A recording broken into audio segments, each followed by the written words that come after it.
Ancine, Agência Nacional do Cinema. Patrocínio Huawei.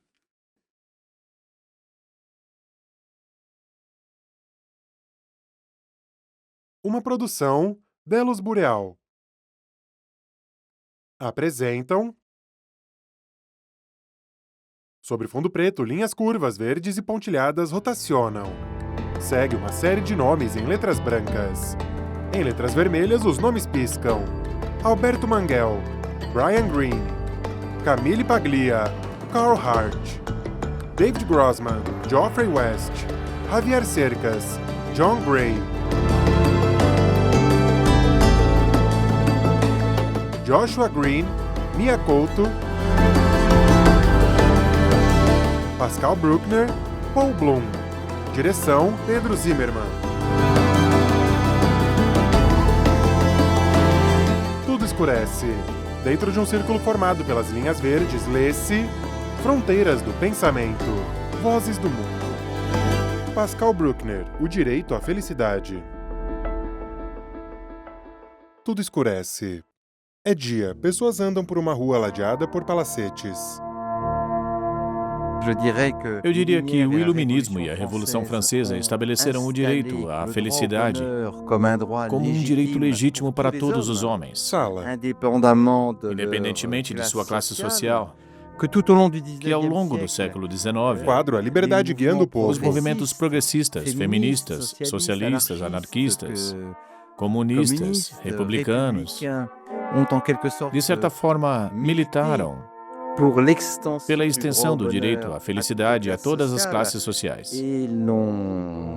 E temos, nos arquivos, um certo número de textos dos grandes empresários daquela época, explicando que não se deveria aumentar o salário do trabalhador, pois, se ele tivesse muito dinheiro, deixaria de querer trabalhar e gastaria seu salário em um bistrô.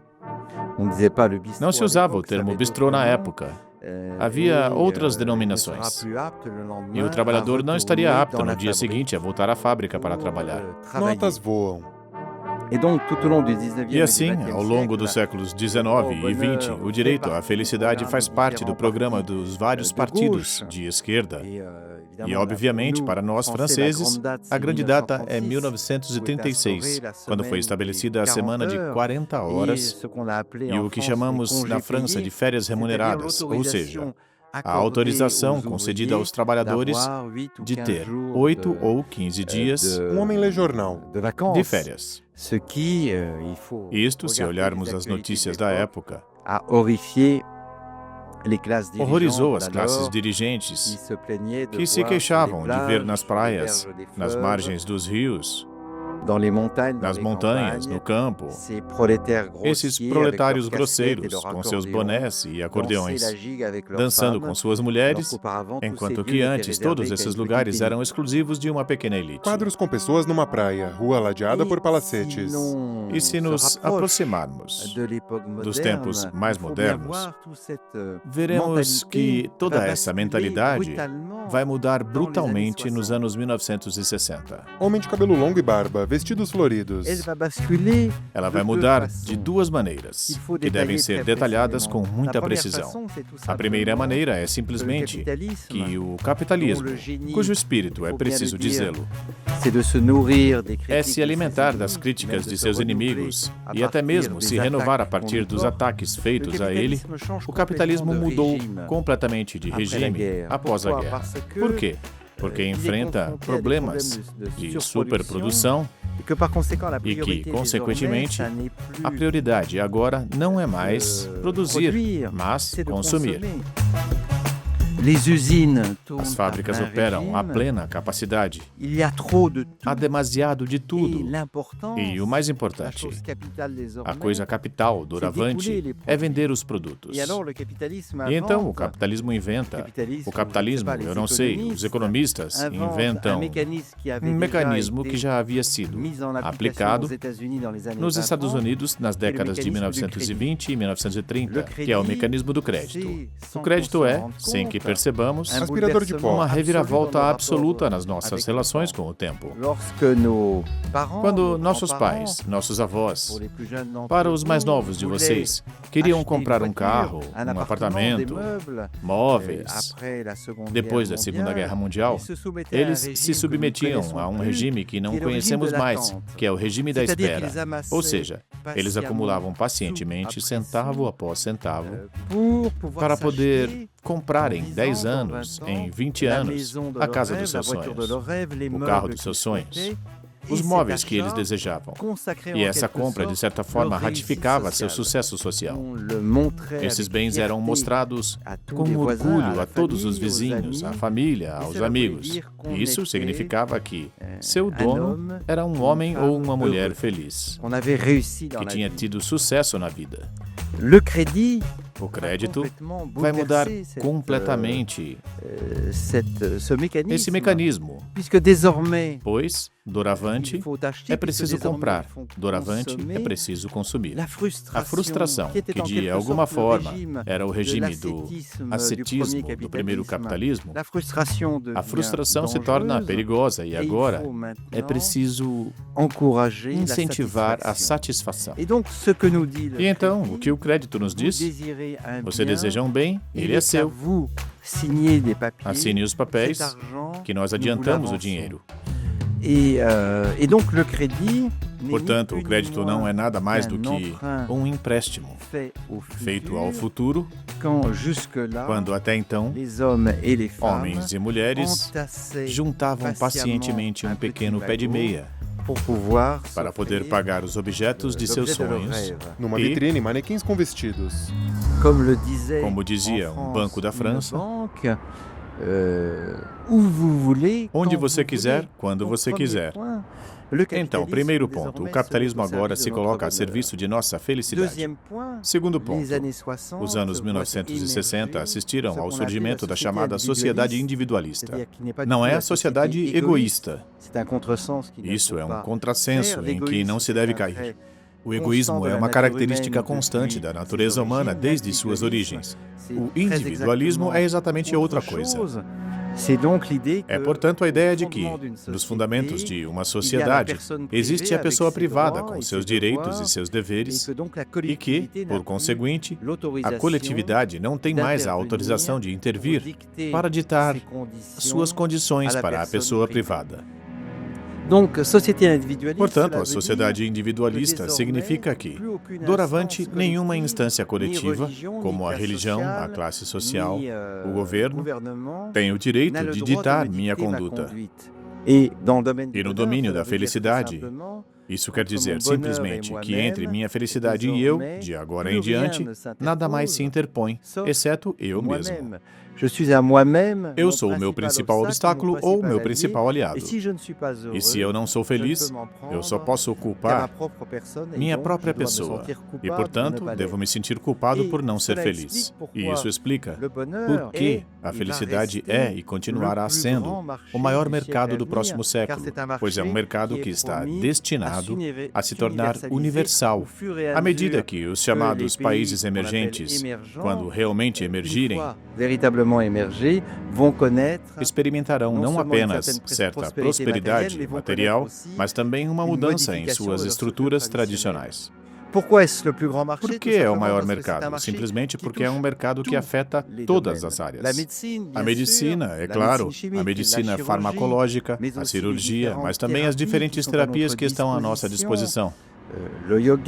A yoga, a psicanálise e todas essas terapias que servem para que nos reconciliemos conosco mesmos e nos permitam alcançar, enfim, essa felicidade maravilhosa. Num outdoor, um homem de preto está de braços abertos sobre um telhado, Basílica de São Pedro. E o último ponto, as religiões, claro, com duas grandes exceções, o catolicismo romano, que ainda é uma religião autoritária e dita a conduta de seus fiéis, e o Islã, que evidentemente permanece 4 séculos atrasado e não tem a intenção de brincar com a nossa felicidade, mas quer, pelo contrário, que os fiéis apliquem uma linha de conduta extremamente rigorosa. Sinagoga de Budapeste, num púlpito, um senhor fala: Mas o resto do universo religioso, as diferentes denominações protestantes, as diferentes denominações hindus, budistas, confucionistas, taoístas, tudo isso explica que estamos experimentando uma metamorfose gigantesca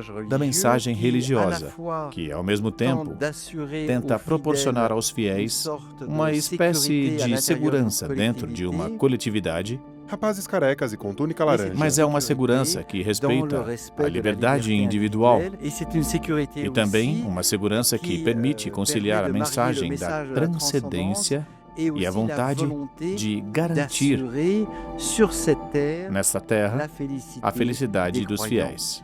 Velas acesas e flores do campo. O mercado da felicidade é, na minha opinião, o mais extenso do século vindouro, mas também o mais problemático. Velas acesas e flores vermelhas na beira de um rio. Num outdoor, uma mulher branca sorri. Porque me parece que passamos, nos anos 1960 e 1970, do direito à felicidade ao dever de felicidade e, portanto, doravante, é impossível a todos nós nos furtarmos ao dever de ser feliz. E vou dar um exemplo muito simples. Darei outros, talvez, daqui a pouco. Mas vou dar um exemplo muito simples, que é o da saúde.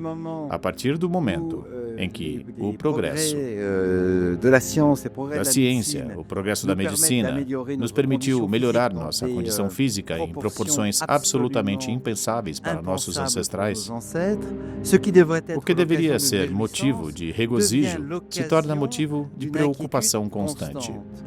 E como dizia o Dr. Nock, em uma famosa peça teatral de Jules Romains, escrita nos anos 1940, esse médico dizia: "Eu não conheço nenhuma pessoa saudável, só recebo doentes que não sabem disso. E quando eles saem do meu consultório, estão arrasados pelo peso das palavras que lhes revelei." E, de fato, este é o paradoxo da nossa concepção de saúde perfeita. É que, de certa forma, somos sempre colocados em um estado de alerta. Pode ser uma doença assustadora que os levará em algumas semanas e que, consequentemente, é preciso ir sem demora ao médico e ser examinado minuciosamente, fazer todos os exames, todas as tomografias computadorizadas, todas as ressonâncias magnéticas, para saber se não há uma doença escondida. Leito num quarto hospitalar. E, portanto, me parece que nessa concepção de saúde perfeita, que evidentemente acompanha nossa visão de felicidade, estamos, de alguma forma, nos antípodas daquilo que eu definiria como felicidade. O que é a felicidade? Bexigas numa árvore. É esse parêntese de despreocupação, durante o qual eu me mantenho distante de todos os pequenos infortúnios da vida, de todos os pequenos aborrecimentos. Ser feliz é justamente elevar-se acima da vida comum para esquecer os diferentes problemas que me assediam. Ora, eis que, em nome de uma felicidade absoluta, de uma felicidade integral, sou, de certa forma, intimado pela ciência ou pelos outros a nunca esquecer que sou mortal e falível. Nossa concepção de felicidade hoje, do dever de ser feliz, está de certa forma fundada, ao que me parece, sobre uma ilusão. A ilusão é a seguinte: nós anexamos a felicidade à grande epopeia prometeica da existência e, portanto, pensamos que a felicidade pode ser objeto de uma filosofia, pode ser objeto de uma terapia, que podemos encomendá-la, como se pede um prato em um restaurante, que podemos chamá-la como se chama um cachorro aos nossos pés, e que ela depende, de certa forma, apenas da nossa vontade. Bem, eu acredito que, infelizmente, não é bem assim que isso acontece. Que a vida é muito mais caótica e que existe, parece-me, algo muito profundo neste verso de Jacques Prévert, um poeta e roteirista do século XX, que disse isto: "Eu reconheci minha felicidade pelo barulho que ela fez quando partiu." É uma frase muito bonita, muito profunda. Por quê? Por coisas muito simples. Parece-me que nós só somos felizes quando não temos consciência disso. Num palco, pessoas com máscaras sorridentes. Eu vou dar 2 pequenos exemplos, muito cotidianos. Nos Estados Unidos, um país doente de felicidade, quando um evento feliz acontece com você, as pessoas olham para você, vêm até você e dizem: "Ah, você deve estar tão feliz." E sim, claro, você está contente. Mas, pouco a pouco, o fato de ter sido rotulado pelos outros como um homem ou uma mulher feliz, de certa forma, o obriga a se tornar, apesar de si mesmo, o ator de sua própria felicidade. Ora, a partir do momento em que nos tornamos os atores da nossa própria felicidade, deixamos de ser felizes. Deixamos de ser felizes, é claro, porque exageramos um estado que, de certa forma, simplesmente nos aconteceu e que tentamos desesperadamente recriar. A felicidade, ao que me parece, é algo que nos acontece. Não é algo que provocamos apenas pela força do desejo. Pois, se fosse possível gerar a felicidade apenas pela força do desejo, estaríamos todos felizes o tempo todo. Todos nós já experimentamos esses momentos profundamente decepcionantes. Como quando decidimos organizar férias com nossos melhores amigos.